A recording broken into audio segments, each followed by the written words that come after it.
Hey everyone, I hope you're all doing well and gaming away. This video is for the noob playing Myst Survival. That's right, if you have recently picked up the game and you're struggling to get yourself set up for survival, this episode is for you. I'm going to take you through what is needed for surviving for at least the first 5 days. That means I will show you how to prioritize your resources, establish a first base, basic crafting, workbench crafting, harvesting meat, and other things to keep an eye out for survival beyond 5 days.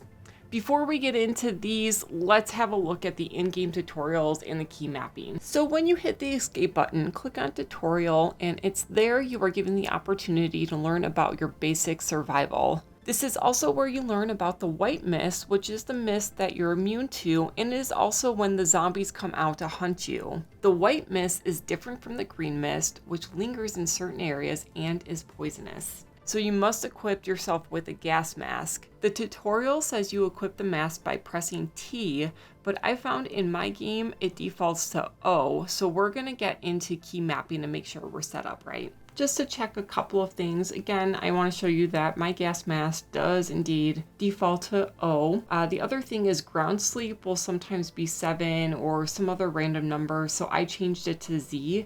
And then world map is something that I wanted to change as well, so I changed it from 7 to Q. Now we're ready to explore the Myst survival world, and the first plan of action is to pick up resources and prioritize branches, leaves, metal scraps, and toolboxes. You start with 12 slots, so you could pick up whatever else you want to fill your inventory with. Now, where do you find the loot?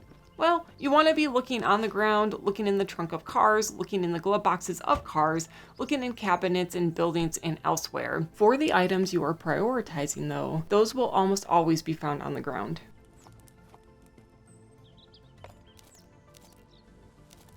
Once your inventory is full, find a building, preferably one that has this sign on it, so you may establish a base. This is where you'll want to store your inventory and begin crafting. In my playthrough, I found a fire tower that has some storage space, a bed, and a workbench already. Okay, so this place isn't so bad. I kind of like this. Can I store anything in this little thing? Oh yeah, I can. Cute. Little nightstand. Let's see, how about in here? Yep, I sure can. Oh my god, I found my base. That means I didn't have to craft these things, which saved me from having to do additional looting for such resources. You may find a building you want to call your base, but it may not have these amenities. And if that is the case, you'll have to craft these things yourself. And crafting is the next thing I'm going to get into. There are a couple of ways to craft, but for the purposes of this video and to get you through your first few days, I'm going to show you basic crafting, workbench crafting, and some structural crafting. To get started, I recommend using some of the resources you just collected to do some basic crafting, which you open up by hitting I. Basic crafting allows you to craft materials needed to craft survival items, like a water purifier and a drying rack. Going back to all those branches you collected, you'll want to use those to make sticks. I'm going to make many sticks, so I'm just going to increase the number here. You'll also want to use all of those leaves you collected to make lashing. You can find lashing while looting, but it doesn't seem like it's a very common item. I found leaves are kind of hard to come by, and that's why I suggested collecting them right off the bat. Getting tree bark to craft the lashing is easy to get, as all you have to do is whack a tree for a bit and you get an endless supply of tree bark.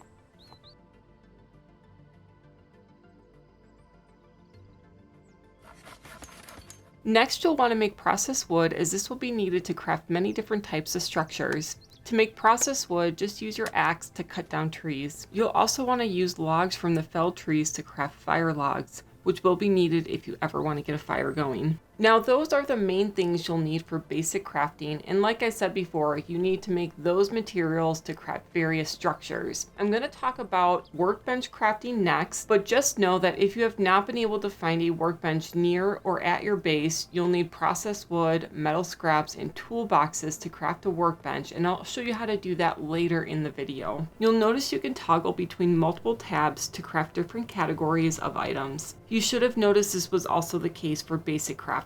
Most of the things you'll need to craft are under the wood and the axe tabs. You probably collected a ton of metal scraps and toolboxes, and most of the workbench crafting items require those materials. I'd start by crafting a water bottle and 2 buckets. These will be useful once you craft a water purifier. You'll need 2 buckets because you'll need one for fetching water and one that'll be used for constructing the purifier.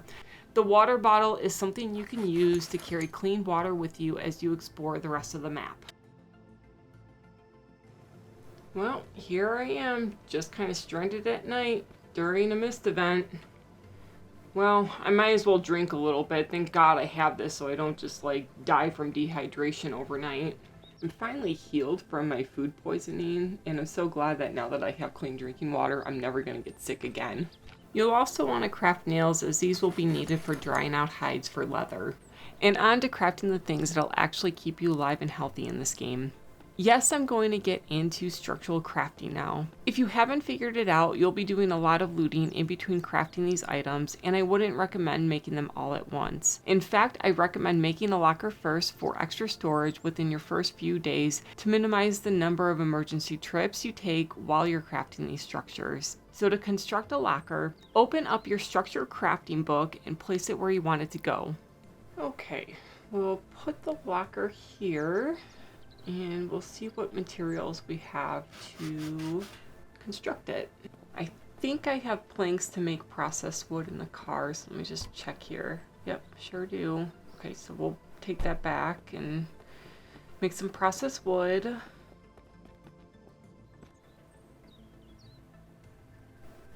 Okay, so we'll make a couple of different planks.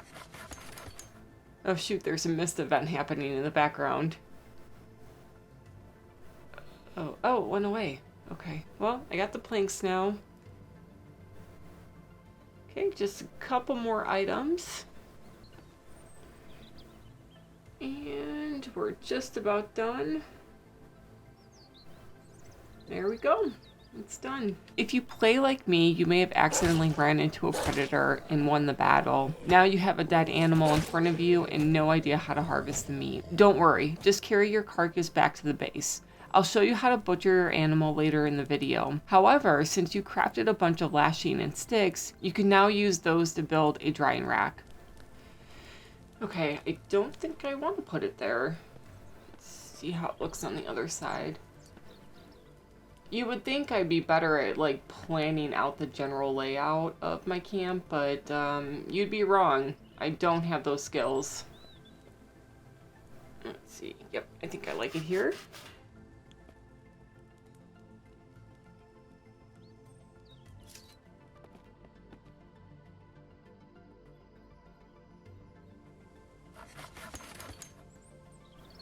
Oh wait, I think I need to make more lashing. Thank God I collected all of those leaves, because finding them is not easy.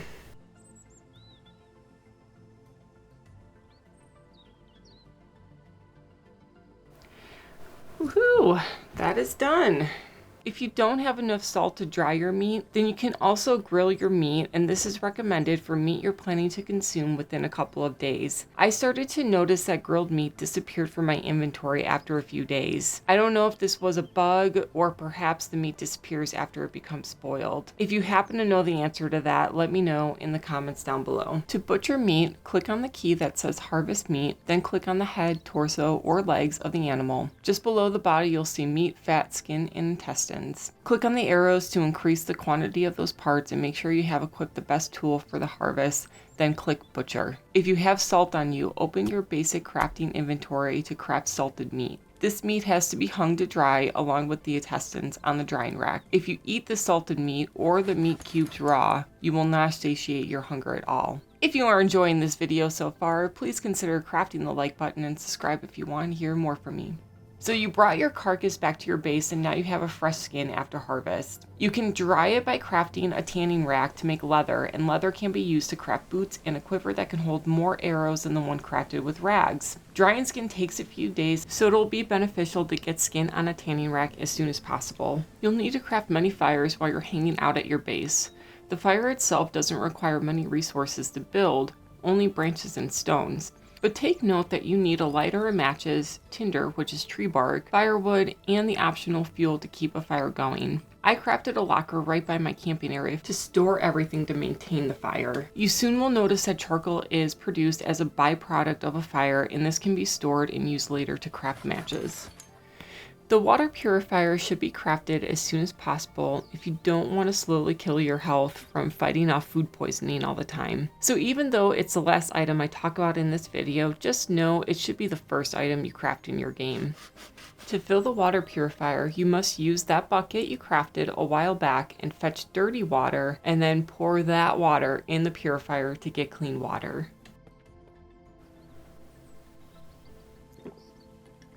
Whoops, I did not mean to do that.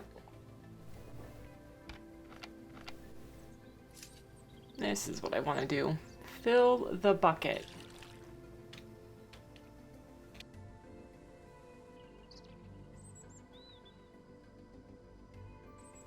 Okay, so we're gonna start making some clean water, and I have everything to start the fire. So put the dirty water up in this slot and then increase the volume. And then I just need to hit distill.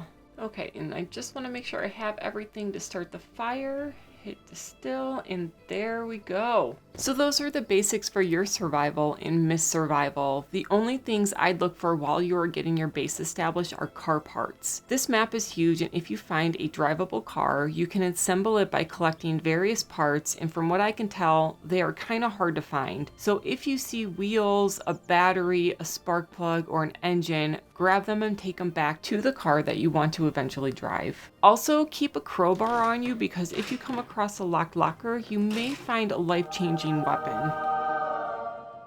Do you have anything to add to help players survive this game, or would you do anything different? Let me know in the comments down below.